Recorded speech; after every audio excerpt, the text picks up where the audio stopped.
प्रभु को नाम धन्य हो से आम मान जीवन में बंचाई ए समय पर्यंत साहाय्य कले बोली प्रभु को धन्यवाद दी मध्य आमर सरडार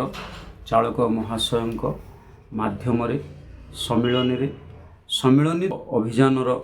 जो समस्त शास्त्रांश दि जाइए से शास्त्रांश मध्यरु द्वितीय शास्त्रांश सोमवार दिनर जहाँकि फलहीन शाखा प्रति चेतावनी से विषय आम कि वाक्यर परिचर्या करने को जीवा प्रभु आम मान जीवन में कथा कहतु तेबे ये जो फलहीन शाखा प्रति चेतावनी आउ सुसमाचार अभियान माध्यम आम मान को दि जाइए आउ से विषय वर्तमान समय मानक सम्मिलनी परिस्थिति को नहीं समस्त प्रकार मंडलीर परिस्थिति को नहीं सम्मिलनी मुख्य मानक द्वारा ये जो वाक्य दि जाइए आमर जीवनर उद्धार निमंते आम जीवनर मुक्तिर निमंते आम जीवनर सफलता निमंते से आम यही वाक्य को परिचर्या करने को जीवा प्रभु आम मान जीवन में से चिंता से भावना दिंतु आम शुणा वाक्य को निजस्व करी आ से प्रकार जीवन यापन काटिबा को जीवा तेबे ए स्थान रे जो लेखागला फलहीन शाखा प्रति चेतावनी आजिर समय मानकरे फल देखा जाए नहीं आजिर समय मानकरे फल देखा न जीवा सकाशु आज सम्मिलनी माध्यम रे फलहीन शाखा प्रति चेतावनीर वाक्य दि जाइए तेबे प्रिय परमेश्वर को लोक माने आम मानक जो वाक्य दि जाइए जोहन मंगल सुसमाचार 15 पर्व 2 पद आम टिके अध्ययन करने को जीवा कौन लिखा जाए एठारे प्रकार लिखा जाए मो ठारे थिबा जेकोसी शाखा फल न फले ता से काटी पकाती आउ कौन शाखा फल फले अधिक फल फलवा निमंते से ता परिष्कार करती एटी पढ़िबारु शुणिबाकु पारिलु जो माने फल फलंती प्रभु से मानू आहुरी फल रे फलिबान करिबा पई साहाय्य करंती किंतु जो माने फल न फलंती से मानू काटी पकाती अनिर्बाण अग्नि निमंते तेबे प्रिय परमेश्वर को लोक माने वर्तमान समय मानकरे को मानू परमेश्वर वाक्य कहे फलिबा निमंते को मानू फलिबा निमंते तांकर वाक्य चेतना दिए प्रेरणा दिए माथ्यू मंगल सुसमाचार 3 पर्व तार 2 पदरे लिखा जाए मन परिवर्तन कर कारण स्वर्ग राज्य सन्निकट जेहेतु वर्तमान दिन मानकरे आमे श्रोता होई वाक्य शुणुचु सत्य किंतु आम जीवन रे परिवर्तन देखा जाए नहीं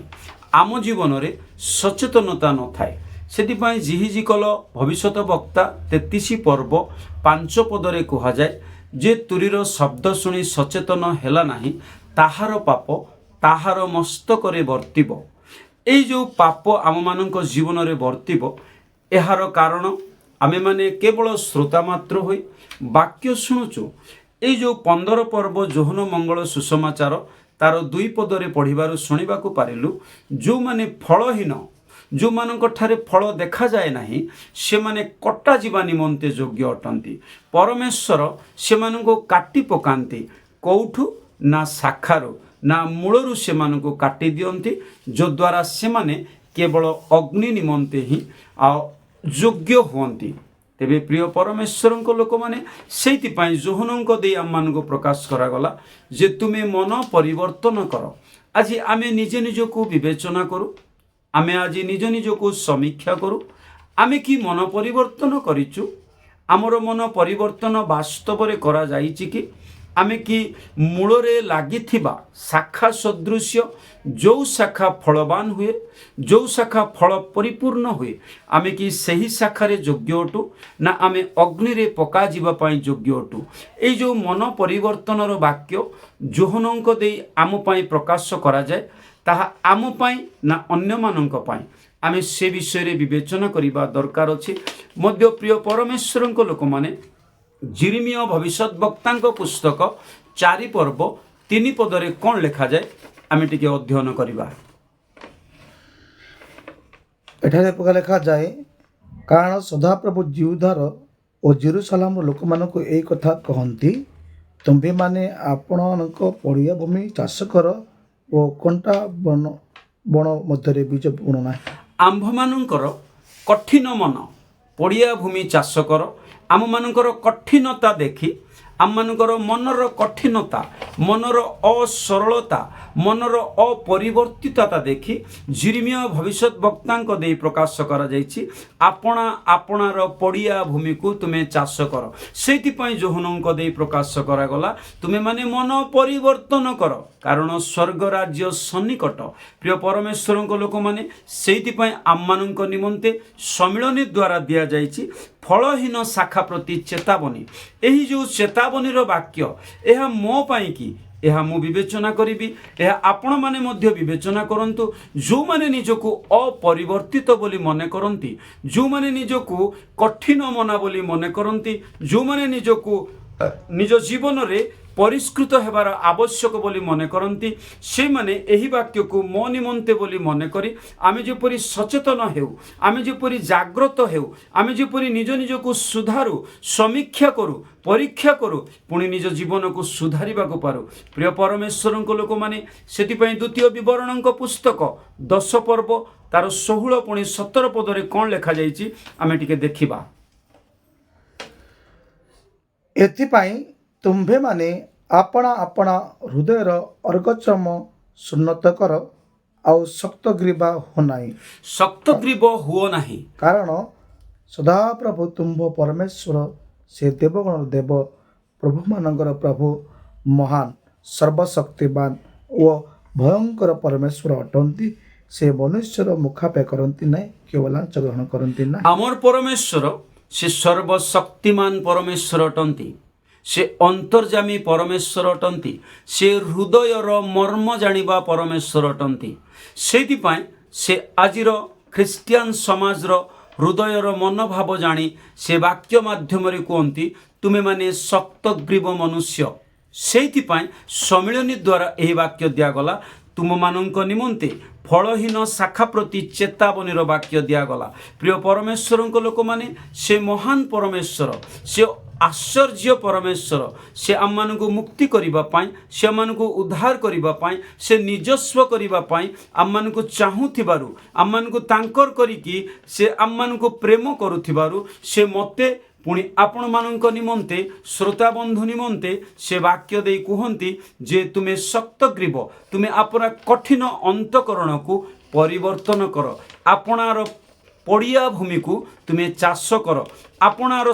कठिन मन को तुमे नरम कर पवित्र कर कोमल कर तुमे सरल कर यही वाक्य आम मानक निमंते दिया जाइछि प्रिय परमेश्वर लोक माने यही वाक्य को आमे निजस्व करी यही वाक्य को आमे निजर करी जेपरि आमे परिवर्तित हेउ यही जो सम्मिलनी द्वारा दिया जाइथिबा वाक्य मो निमंते बोली आमे विवेचना करू पुणी आम जीवन को सुधारू आम जीवन को परिवर्तन करू आम जीवन को परमेश्वरंकर उपयोगी हेबारे जेपरि आमे व्यवहृत हेबाको पारिबा सेपरि निज निज को सुधारिबाको पारू सेतिपई प्रिय परमेश्वर लोक माने माथ्यू मंगल सुसमाचार तार 3 पर्वर 8 पदरे गोटे वाक्य लेखा जाए कौन लेखा जाए आमे टिके देखिबा एणु मन परिवर्तन उपयुक्त फल उत्पन्न कर पुणी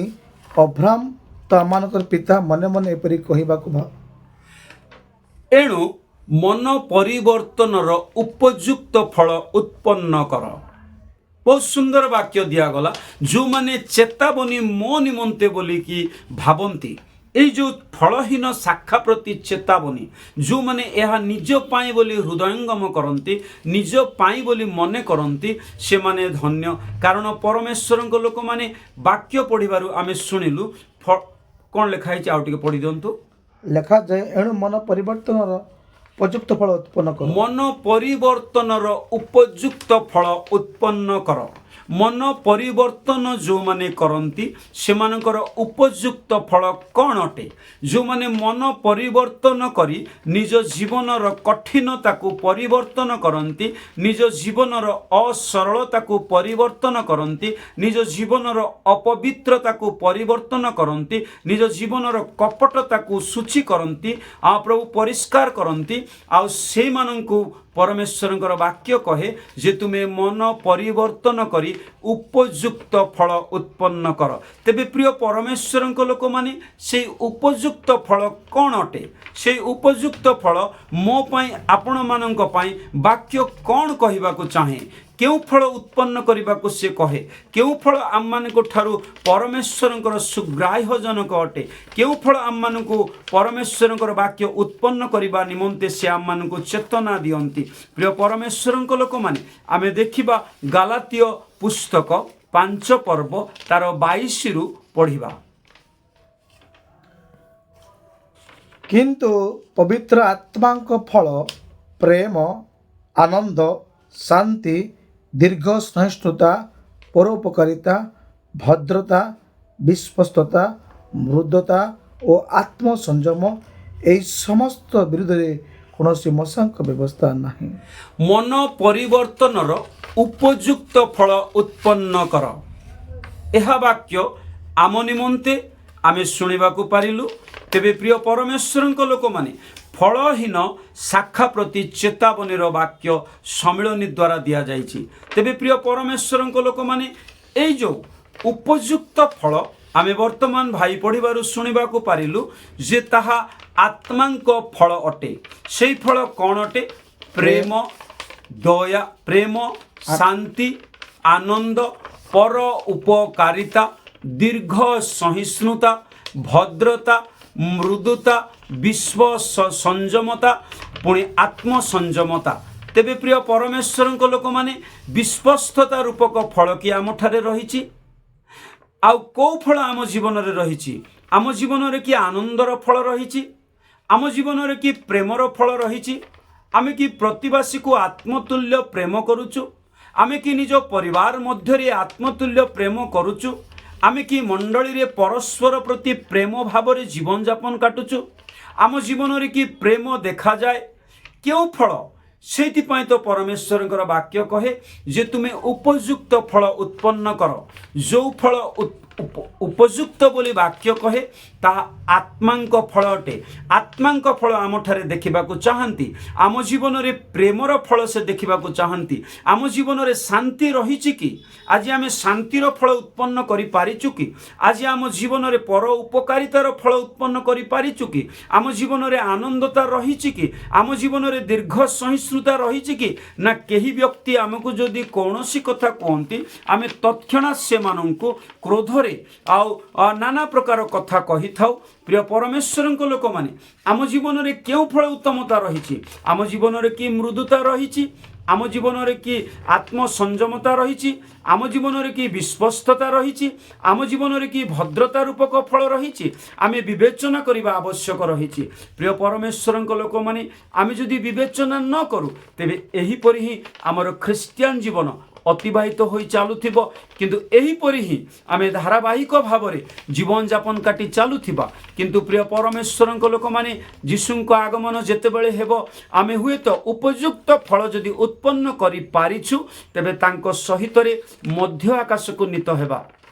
जदि एई चेतावनीर वाक्य मो निमंते बोली मु विवेचना करिबी आउ जो माने सुनुचंती श्रोता बंधु जदि से माने भाबिबे आम निमंते बोली से माने निज निज को विवेचना करी वास्तवतार निज निज को परिवर्तन करेंगे, वास्तवतार निज निज को सुधारिबा को पारिबे, वास्तवतार निज निज को संयम करी प्रभुंक निकटवर्ती हेबाकु पारिबे, निजर अहंकार निजर दाम्भिकता को परमेश्वर पाद तले रखा पारिबे, निजर कठिन मन को परिवर्तन करने को पारिबे। पुणी एही वाक्य समस्त आम निमंते बोली प्रযোज्य हेबाकु पारिबे। तेबे परमेश्वर सेमानंक ठारे उत्तम फल देखिबे जहाँ उपयुक्त फल बोली परमेश्वर वाक्य आम निमंते प्रेरणा दिए, शिक्षा दिए, चेतना दिए। प्रिय परमेश्वर लोक माने एइथिपाई एही वाक्य मो निमंते आमे एही विषय मन करी एही विषय को आमे हृदयंगम करी फलहीन शाखा प्रति चेतावनीर वाक्य आमे एही विषय को भावी मु फलहीन भावरे रहिछि कि मु केउ शाखारे रहिछि ए चेतावनी काहा निमंते एही चेतावनी काहा निमंते एही चेतावनी कि मो निमंते जदि मो निमंते रहिछि ताहेले मु जदि फलहीन भावरे रहिछि तेबे निजको मु सुधारिबि, निजको मु परिष्कृत करिबि, पुणी फलवान गछरे परिणत हेबाकु पारिबि, फल फळिबा गछरे परिणत हेबाकु पारिबि। जो फल उपयुक्त फल जो फल आत्मांक फल से फल जेपरि आमठारे देखाଯିव आ परमेश्वर संतुष्ट हेबे तेबे प्रिय परमेश्वर लोक मैंने आही वाक्य को आम निजस्व करी आम निज निज जीवन को सुधारिबा आम निज निज जीवन को परमेश्वरंकर ग्राह्ययोग्य करिबा तेबे आम जीवन रे शांति आसीबो प्रेम आसीबो आनंद आसीबो परमेश्वर को उपस्थिति आसीबो पुणी आम परिवार जीवन रे आम ग्रामीण जीवन रे आम एक उत्तम उदाहरणर कारण हेबाकु पारिबा जहाँ परमेश्वर संतुष्ट जनक हेबो प्रिय परमेश्वर लोक माने आम एही जो वाक्य को निजस्व करी आम निजे निजे चेतावनी होई आम निजे निजे सचेतनता होई जाग्रत हो तेबे परिवार को प्रभु मंगल करिवे आम व्यक्तिगत जीवन रे प्रभु मंगल करिवे प्रभु आम मान को एही शास्त्रांशर जो कथा कहिछंती आमे एही वाक्य को निजस्व करी निज निज को परिवर्तन करू प्रभु आम मान को एही अल्प वाक्य देइथिबारु प्रभु को धन्यवाद दे एतिकी प्रभु आशीर्वाद करंतु नमस्कार।